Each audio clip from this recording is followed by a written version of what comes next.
Mencuatnya paham radikalisme sebenarnya bukan cerita baru dalam negeri ini. Sayangnya paham radikalisme yang bisa diartikan sebagai paham yang hanya membenarkan apa yang diyakininya bisa berdampak buruk untuk keutuhan negara kesatuan Republik Indonesia yang telah dibangun dengan beragam budaya dan agama. Belakangan ini beberapa tokoh santer kembali menggaungkan bagaimana paham radikalisme yang mengkhawatirkan. Mereka juga mengatakan paham ini didanai oleh negara-negara asing dengan jumlah yang besar. Lalu bagaimana kemudian paham radikalisme disiasati? Bagaimana peranan pemerintah mengatasi suburnya gerakan radikalisme yang diyakini benar-benar ada? Benarkah paham radikalisme yang dikatakan didanai oleh negara-negara asing menjadi laten dan membahayakan keutuhan NKRI? Dan bagaimana peranan dari pemerintah untuk mengatasi paham radikalisme? Kami akan membahas dan menggalinya dalam episode kali ini bersama saya, Balkis Manisang. Prof. Mahfud, apa kabar? Baik, Balkis. Oke, Prof. Mahfud ini kan sebagai anggota Dewan Pengarah dari BPIP juga, kita tahu concern Prof. Mahfud belakangan ini lagi disoroti juga statement kekhawatiran soal paham radikalisme yang kemudian juga bersumber dengan adanya pendanaan yang mungkin dari beberapa penelitian sudah berbelas tahun atau beberapa puluh tahun itu masuk ke Indonesia tanpa terfilter atau teraudit dengan baik. Nah, kondisinya sampai saat ini Prof. Mahfud sendiri melihatnya dengan mengeluarkan statement itu sudah dalam tingkat apa ketakutan atau kekhawatiran itu? Sama aja sih dengan yang sudah-sudah, cuma saya melihat kepedulian masyarakat tentang ini kurang. Karena sebenarnya berita yang saya kemukakan itu udah lama. Sebuah media online yang terkemuka di Indonesia itu 22 Mei tahun 2019 sudah memberitakan 3 ulama Arab Saudi dan 37 radikal, jadi 40 dipenggal lehernya di Arab Saudi, sehingga dari sana banyak yang lari. Di negara-negara tetangga Arab Saudi juga banyak yang mengejar-ngejar kaum radikalis ini. Itu fakta. Terus bagaimana itu nyebaran ke Indonesia? Itu kan BEN sudah mengumumkan berkali-kali ya bahwa banyak pelarian dana-dana orang-orang Timur Tengah yang radikal itu larinya ke Asia Tenggara. Ditunjukkan kepada saya nih Asia Tenggaranya di Filipina, di sini ada. Memang ada itu. Nah, itu udah lama tapi orang kok jadi ribut begitu saya ngomong kenapa? Sudah lama. Iya, diminta untuk kemudian menyebutkan siapa orang-orang Arab Saudinya, orang Kuwaitnya siapa. Nggak gitu boleh kan. dong begitu. Itu kan sudah ada di polisi. Itu justru infonya dari sana. Kenapa saya harus lapor juga? Itu bodoh sekali. Sama dengan Anda mengatakan, masyarakat mengatakan para pedagang narkoba di Indonesia ini adalah orang-orang Nigeria. Kan boleh dan tidak dihukum situ. Mau lapor apa? Di Tanah Abang banyak copet. Mau dilaporkan apa? Kecuali saya nyebut Balkis nyopet di Tanah Abang, baru saya bisa dihukum. Kalau saya nyebut itu biasa aja. Nah, pertanyaannya Prof, ini kan sudah lama masuknya, belasan tahun, puluhan tahun mungkin ya. Kenapa kok nggak udah-udah gitu Prof? Apa yang membuat? Ya, itulah sebabnya saya berteriak. Kenapa kok nggak udah-udah? Mestinya ada yang mentreatment masalah ini. Kan bagi bangsa tidak bagus perkembangan bagi bangsa yang begitu itu.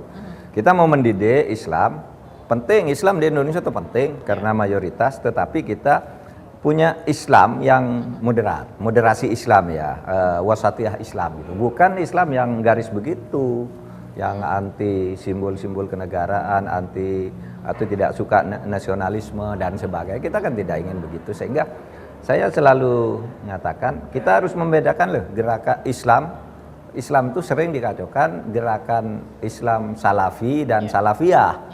Nah, yang di Indonesia itu yang Ahlus Sunnah wal Jamaah itu yang Salafiyah, yang berjuang untuk negara Republik dan menunjukkan kemerdekaan itu Salafiyah. Yang lain-lain menurut saya enggak bisa mengaku-ngaku begitu saja karena waktu itu dia belum ada di sini.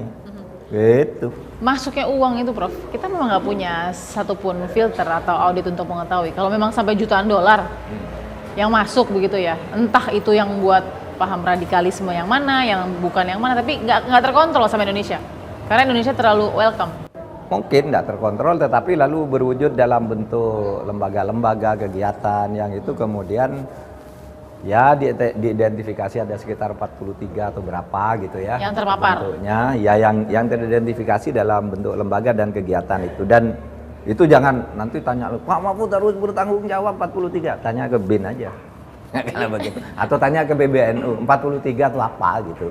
43 ini ya pasti, mohon maaf ya, bukannya menduga-duga atau berspekulasi, tapi pasti yang memberikan jalan juga, artinya misalkan lembaga pemerintahan atau lembaga negara. Mungkin.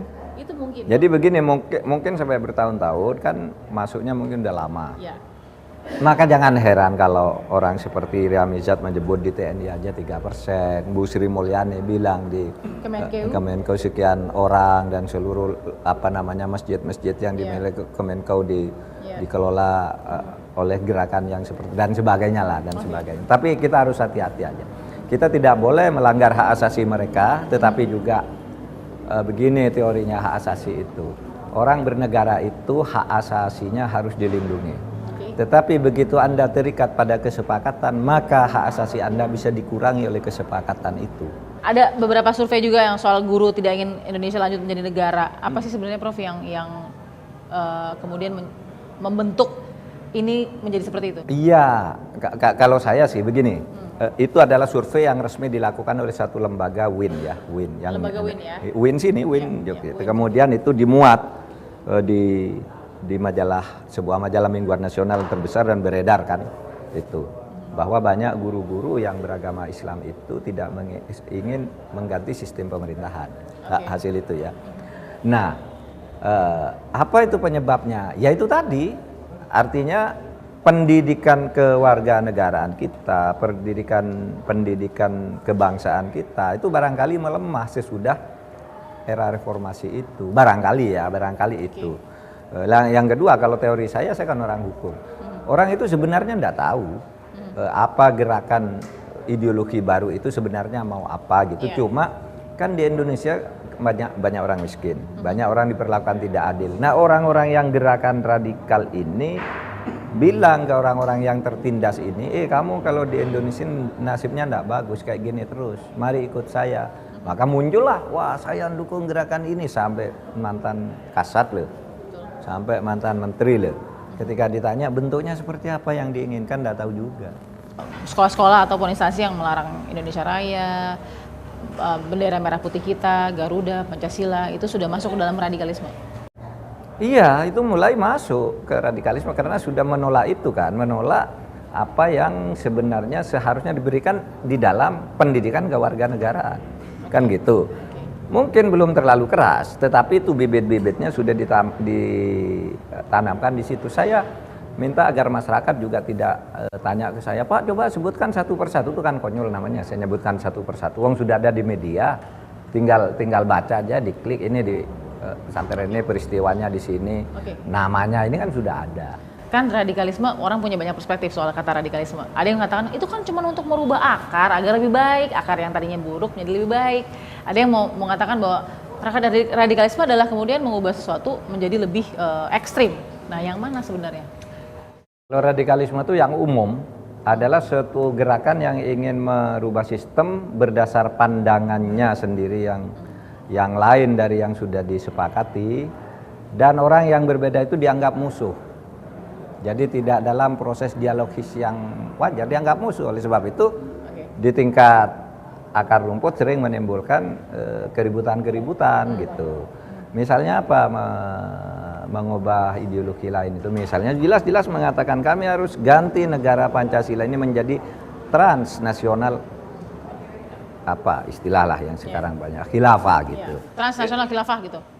Iya kan? Itu kan diumumkan di muktamar internasional di Jakarta, terbuka, masih ada rekamannya. Lalu ada yang pidato, kita tolak demokrasi, demokrasi itu togut, yang ngambil keputusan bukan rakyat, harus ulama, gitu. Tidak ada itu demokrasi. Itu pidatonya juga masih jelas. Nah, menurut saya itu radikal. Apakah tidak boleh berpikir begitu? Boleh, tetapi kita tidak pakai radikal, pakai gradual. Perubahan kita lakukan setiap saat, tapi gradual, bukan radikal. Oleh sebab itu masuk ke sistem. Oke, saya setuju, saya bilang ikut pemilu. Gitu kan? Ikut pemilu. Prof Mahfud, terima kasih. Bagus. Sehat-sehat ya Prof ya. Sukses ya. Kita akan temukan fakta berikutnya.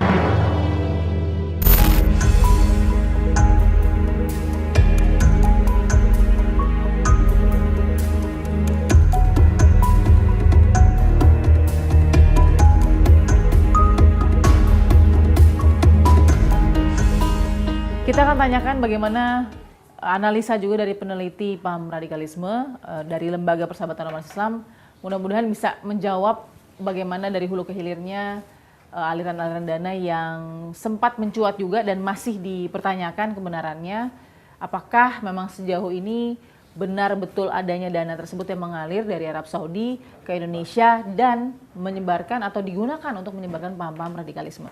Halo sehat. Pak Lutfi. Sehat. Ya. Pak Lutfi, terima kasih. Ini sebagai peneliti dari paham radikalisme ya. Ini dari Lembaga Persahabatan Ormas Islam juga ya Pak. Bukan rahasia lagi, sudah rahasia umum, semua orang tahu ada dana yang dikhawatirkan sudah sangat besar jumlahnya, sangat masif efeknya, dan masih terus sampai sekarang, continuity. Itu betul seperti itu Pak? Dana itu bukan dari pemerintah. Ya, kita tidak boleh menuduh pemerintah. Tapi dana itu memang ada datang sejak tahun 80. Itu datang, bikin pesantren di sini, bikin itu segala macam, sehingga timbullah orang-orang radikal. Dari tahun 1980? 1980. Inisiasi dana ini masuk dari apa awal momentumnya? Kerjasama. Antara? Nah, saya harus transparan, Kementerian Agama yang mengadakan MOU dengan beberapa yayasan dari Timur Tengah.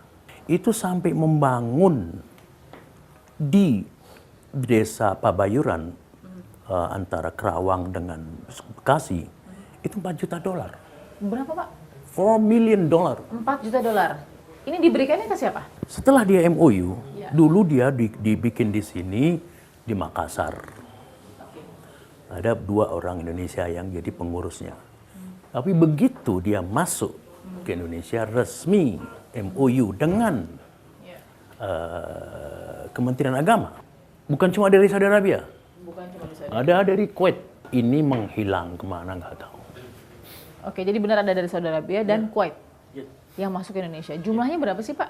Kalau boleh tahu, sejauh ini sudah berapa sih jumlahnya yang masuk? Yayasan-yayasan itu. Wah, nggak terhitung. Mereka tenteng pakai duit dari airport. Karena mereka sekarang sudah pakai tidak pakai transfer. Pakai? Pakai sistem namanya bahasa Arab hawalah. Hawalah itu misal Mas Edi punya dagangan di Saudi Arabia. Saya di Indonesia. Ya, ada dari yayasan yang perlu duit. Karena di stop sama US, stop ini transfer segala macam. Saya dia ngomong, Lutfi, kasih itu, tolong pinjemin dulu. Berapa? 2M. Oke, nanti dia bayar sama saya. Apa? Oh, bisa buat dagang buat ini. Itu terputusnya. Tapi tidak teraudit, benarkah buat dagang atau tidak? Gitu. Duh, mereka tahu sama sing tahu. Tapi bagaimana caranya penelitian ini bisa membuktikan bahwa dana-dana itu semua digunakan untuk menyebarkan paham radikalisme ketimbang kebaikan-kebaikannya atau ketimbang manfaat-manfaat untuk kemaslahatan umatnya? Begini, kalau kita bilang masalah radikalisme, itu melihat ke kurikulum pesantren-pesantrennya. Apabila saya lulusan dari sekolah mereka, saya masuk pesantren. Kurikulumnya saya yang ngatur. Kurikulum seperti apa sih Pak yang ada di paling tidak catatan kecil penelitian Bapak? Yujahidun fisabilillah, jihad. Ini negara sudah negara apa sih ya? Tidak ada negara nikmat kayak Indonesia. Pancasila itu 5-5-nya ada di Quran. Ketuhanan yang Maha Esa, wallahu ahad, al-adalah, keadilan ada, musyawarah ada, semua ada. Saya sendiri heran sama mereka, maunya apa? Jadi bahaya itu nyata? Nyata. Sampai bilang, pemilu makan babi. Apa nggak nyata? Mereka tidak mau berdiri. Anggapan bahwa para tokoh-tokoh lainnya mungkin menganggap bahwa ini jangan mengada-ngada dong. Nanti kemudian kan bisa saja ini membuat keresahan. Bisa juga ini hoax dan lain-lain. Gimana cara menjelaskan kepada... Tidak ada kurikulum pesantren di Indonesia. Gitu, Kak. Tadi, jihad fisabilillah. Jihad fisabilillah, bagaimana hubungan, bagaimana orang ini haram, ini itu. Pernah satu hari waktu di salah satu daerah di Jawa Tengah, ya, ini haram, foto haram, KTP haram, anak-anak pulang santri itu ke rumah bapaknya diambili foto-foto, foto pengantin segala macam, bendera merah putih tidak ada, 17 Agustus tetap sekolah segala macam. Kita punya kekuatan, kasih presiden, Pak Presiden, Bismillah, jalankan. Anda kepingin aman? Orang-orang ini ya orang Hizbut Tahrir segala macam di situ. Gimana? Saya tidak melihat Hizbut Tahrir dari mau perangnya, mau khalifahnya. Saya sudah duduk sama mereka dan mereka bohong sama saya. Saya cuma mengatakan bahwa Hizbut Tahrir itu aliran sesat. Ada tulisan dari pendirinya yang saya temukan dari Beirut, disebutnya Fasad Tahririyah, kerusakan dari Hizbut Tahrir, di mana yang namanya rukun imannya cuma 5, bukan 6. Yang satu, yang namanya Gadar, masih disangsikan. Terima kasih Pak Lutfi. Kita akan temukan fakta berikutnya.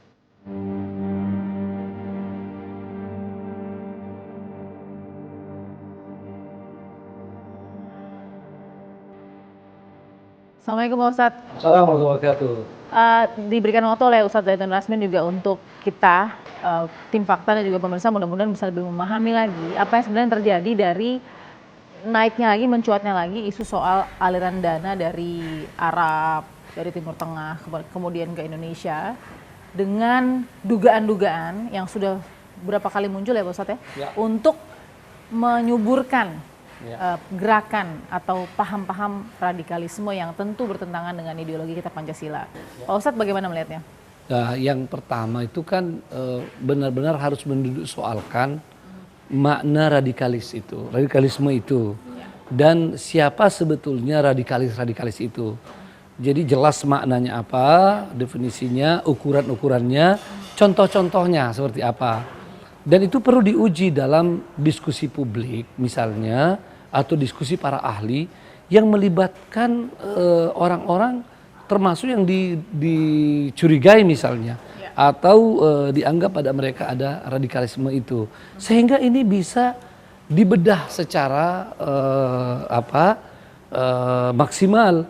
Jangan karena 1-2 ciri misalnya ya yang ada pada sebagian orang yang pernah misalnya terlibat terorisme ya, atau disebut terlibat radikalisme, iya, lalu terafiliasi misalnya, lalu kemudian wah ini kalau begitu sama, itu belum tentu. Ini kan logika gampang-gampangan yang dulu pernah dikembangkan zaman lama seperti itu. Ini harusnya sudah tidak dipakai lagi.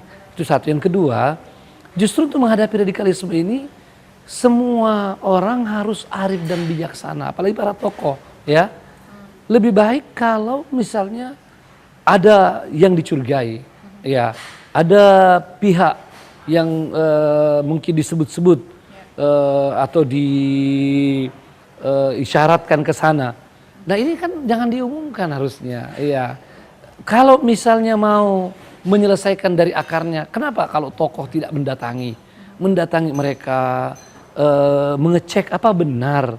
Kalau ada benar atau ada indikasi, nasihati, ajak mereka, kan begitu. Daripada dibuka ke publik yang mungkin hanya menimbulkan keresahan. Terus kalau ada pelanggaran atau ada indikasi pelanggaran, kan ada petugas, bisa dilaporkan dengan baik-baik kepada BIN misalnya, dilaporkan kepada polisi, ya, sehingga tidak menimbulkan keresahan. Kira-kira seperti itu. Oke, tapi kalau definisinya dulu Pak Ustadz, kita kan banyak perspektif nih. Mohon maaf ya Pak Ustadz ya, kalau celana ngatung, terus kemudian nggak mau bersentuhan dengan apa-apa yang sifatnya duniawi, berbeda sendiri, pokoknya baru nih hawa-hawanya dan berbau-bau Arab dan lain-lain, itu udah radikal. Itulah, makanya saya tadi katakan benar-benar definisinya harus jelas, ciri-cirinya harus jelas. Seperti misalnya celananya ngatung. Banyak artis yang mungkin nggak ngerti apa-apa, celananya ngatung, jadi model sekarang. Dari zaman dahulu kan ada hadis-hadis tentang itu. Kalau kita pergi ke pesantren-pesantren, ke kampus-kampus yang memang mencoba mengamalkan sunnah kelihatan seperti itu. Tapi itu tidak menjadi ukuran bahwa mereka yang ngatung itu kemudian pemikirannya radikal. Enggak, ya. Atau sebaliknya. Ternyata teroris yang terduga teroris di Tamrin itu pakai jeans ya dan penampilannya sangat modern banget, trendy banget. Itu baru dari profiling luar nih Ya, ya. itu, ya. Satu lagi pemahaman dugaan radikalisme masuk ke dalam misalkan pesantren-pesantren di daerah. Ya. Atau ormas yang mengatakan bahwa ini tidak menyanyikan lagu Indonesia Raya, lalu kemudian tidak percaya dengan Pancasila, belum lagi juga menolak lambang Garuda dan lain-lain. Saya sendiri belum tahu. Saya belum tahu ada pesantren yang menolak Indonesia Raya. Iya, apalagi menolak Pancasila. Saya belum pernah menemukan itu. Kalau ada pesantren yang menolak Pancasila, ini kan Pancasila sudah diterima secara menyeluruh di negeri kita sebagai falsafah negara, dasar negara. Mungkin dahulu ada, ya misalnya dari sisa-sisa pergerakan zaman dahulu ya, tapi itu kan tidak bisa dikaitkan dengan misalnya fenomena radikal yang disebut di zaman sekarang ya. Dan kalau masih ada, inilah tugas kita melakukan pendekatan-pendekatan untuk mengingatkan mereka. Dan yang lebih bagus kalau kita mendatangkan misalnya ahli, ulama ya, yang bisa berdialog dengan baik mereka. Dan ini budaya negeri kita, sebenarnya budaya bangsa kita, mengedepankan dialog, mengedepankan persuasif, berusaha ya, apalagi orang tua. Bagaimana nih dengan rasa rahmat, dengan rasa sayang ingin menyelamatkan mereka. Ya. Terima kasih Ustadz. Kita akan temukan fakta berikutnya.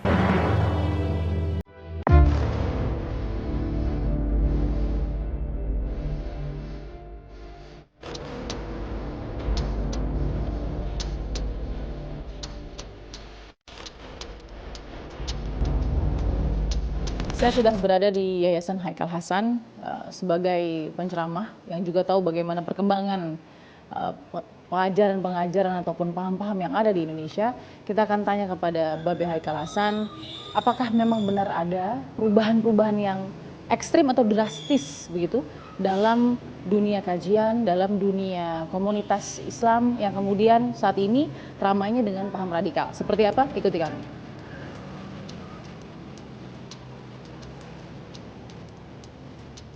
Assalamualaikum.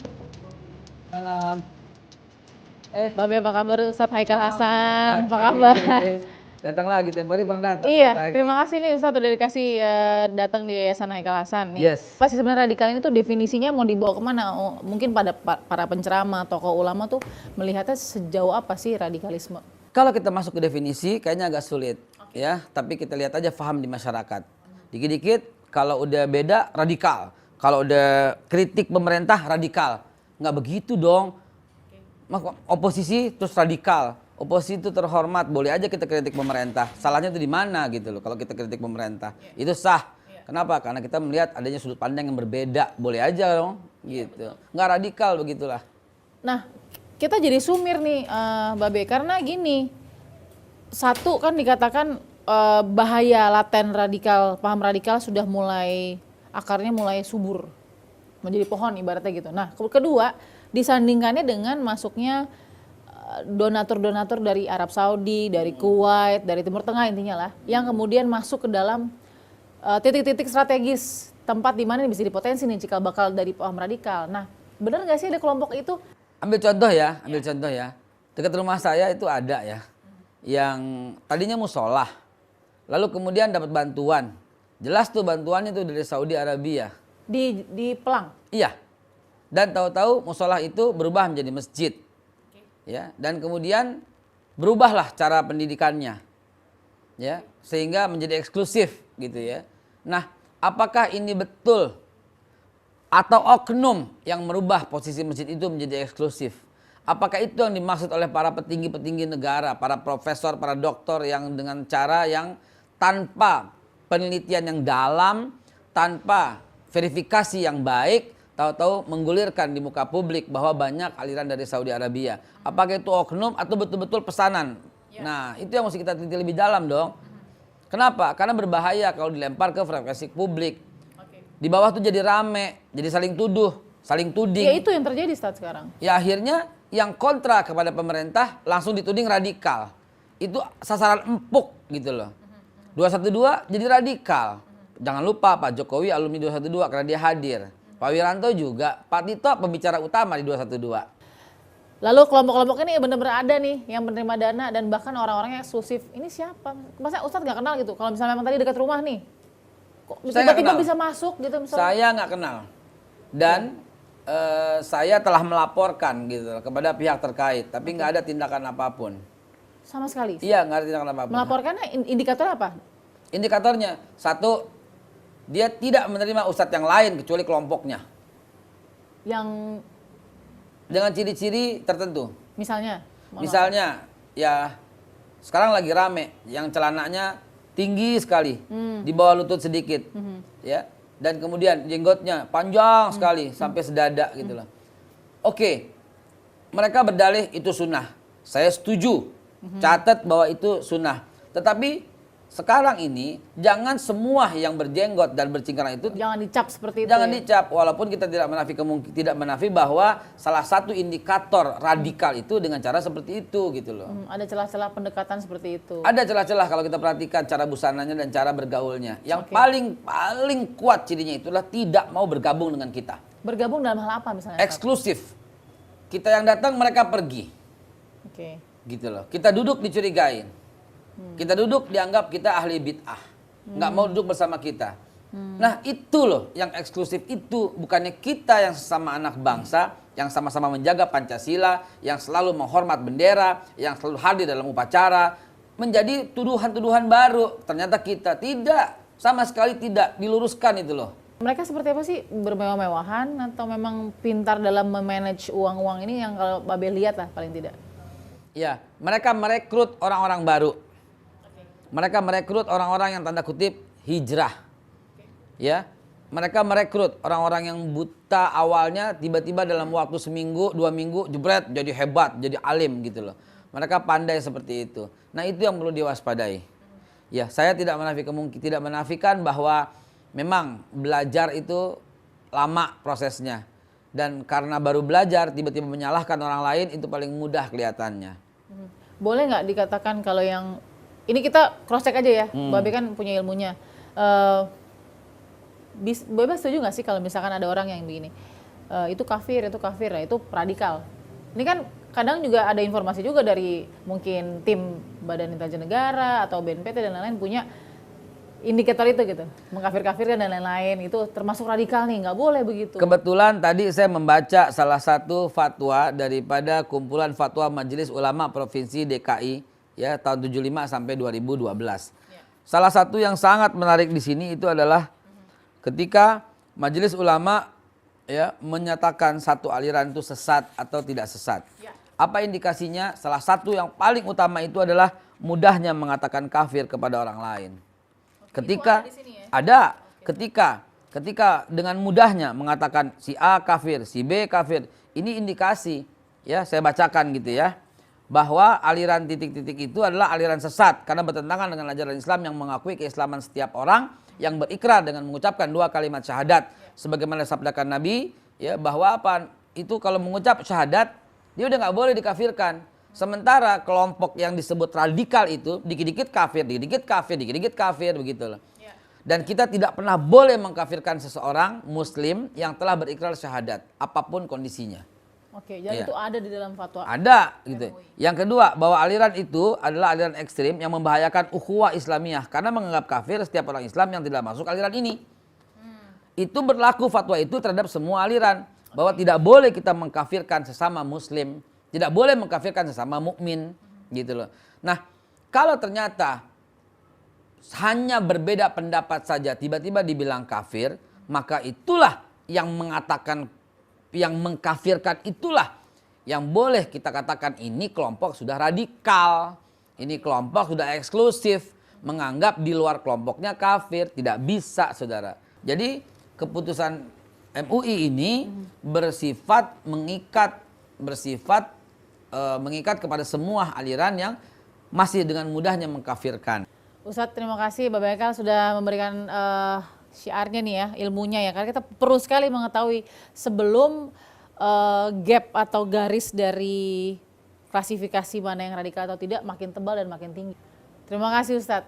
Kita akan temukan fakta berikutnya.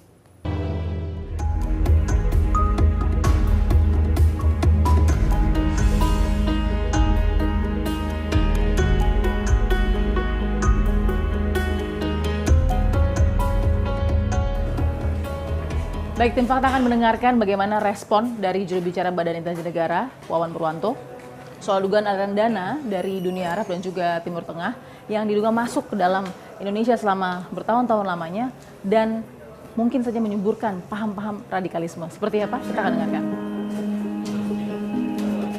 Pak Wawan, apa kabar Pak? Alhamdulillah, baik, sehat Mbak. Sudah bersama dengan juru bicara Badan Intelijen Negara, Pak Wawan ya. Pak Wawan, kita tahu PR BIN ini banyak sekali. Tapi terima kasih Mas.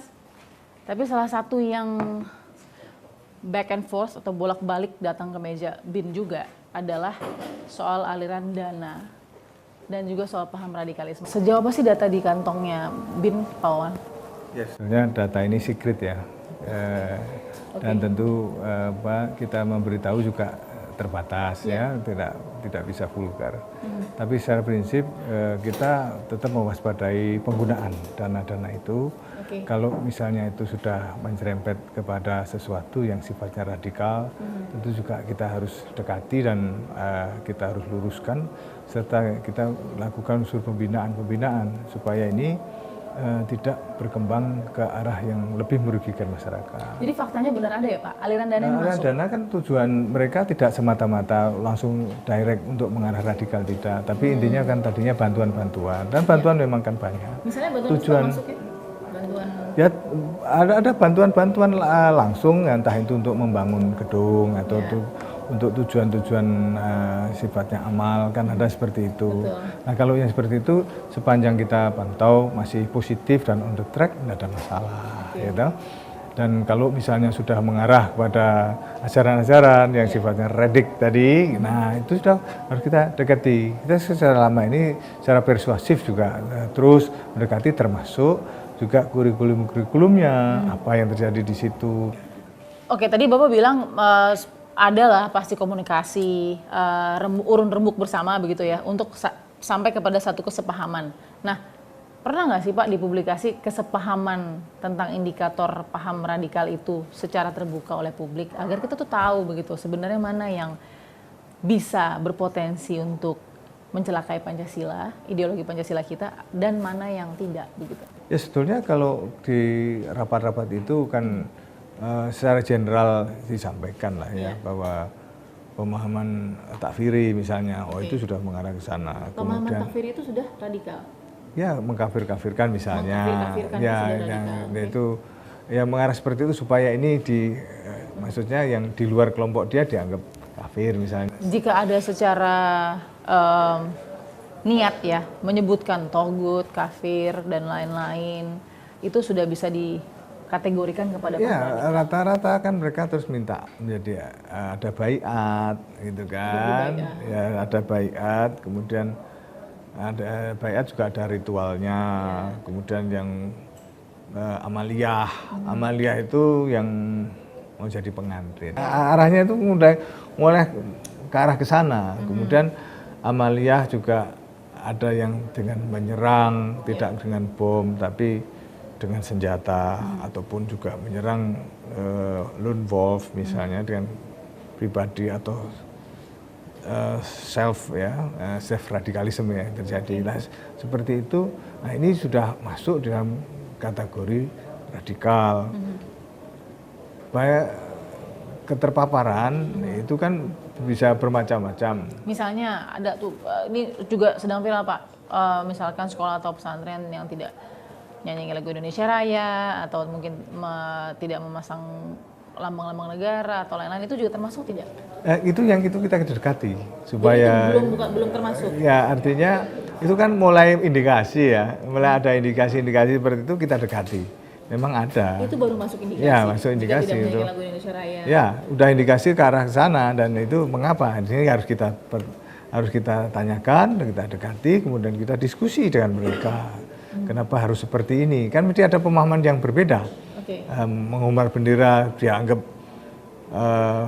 menyembah selain Tuhan, kan ada hal seperti itu. Nah ini yang kita istilahnya kita urai bersama dengan bertemu dengan apa. Kemudian kalau misalnya itu tidak kita urai, hal-hal dari itu berawal dari seperti itu nanti terus meluas kan, meluas, melebar yang arahnya menjadi sikap-sikap radikal. Nah ini yang terus terang kita juga ingin bisa kita benahi bersama gitu. Sekarang soal public figure juga Pak, ini kan public figure sekarang kita lihat juga banyak ya Pak ya, yang sangat berpengaruh pasti itu untuk followernya, pengikutnya, fansnya dan lain-lain. Nah, masuk nggak ke situ paham-paham radikal yang dalam kantongnya bin atau nggak sejauh itu kok? Atau seperti apa? Selama ini kan kita komunikasi terus dengan juga ada patroli cyber Mbak ya. Cyber itu kita pasti tahu itu kan 24 jam siapa-siapa yang Siapa-siapa yang apa ya Pak? Siapa-siapa yang kira-kira mengarah ke sana, ya kita tapi saya dekati gitu, kita lakukan pendekatan, sebaiknya jangan seperti ini Mas, sebaiknya kalau bisa dihapus saja. Oh jadi ada yang public figure sudah cukup? Ya ada, kita ingatkan. Orang semua sudah punya definisi paham radikalnya masing-masing. Celana cingkrang juga menjadi masalah bagi orang-orang yang tidak mengerti. Lalu kemudian bagaimana perawakan muka perubahan orang dalam meyakini sesuatu, ini jadi fokusnya mana Pak? Ya, gini, termasuk nggak itu kemudian jadi? Secara prinsip kita dekati mereka, karena pada prinsipnya memang sekarang teroris itu sudah tidak lagi pakai cingkrang, tapi pakai jeans, pakai pakaian biasa menyaru di dalam kerumunan itu kan. Jadi itu tidak lantas menjadi parameter bahwa ini seperti itu kan, tidak. Jadi hapuskan pikiran itu. Artinya begini, kalau tetap pembinaan dilakukan, bagaimana pemahaman seperti itu disampaikan tanpa harus menyinggung perasaan. Ya, kemudian juga pemahaman dari sisi berpakaian, dari sisi sikap tingkah laku tidak hormat pada ini kita dekati, karena banyak diantaranya sekarang sudah berubah menjadi sangat soft. Nah itu berubah. Memang kita perlu kesabaran. Baik, terima kasih Pak Wawan. Kita akan temukan fakta berikutnya. Dalam kehidupan negara kesatuan Republik Indonesia yang dibangun dengan latar belakang agama, suku, dan budaya, paham radikalisme memang menjadi sebuah ancaman bagi keutuhan negeri ini.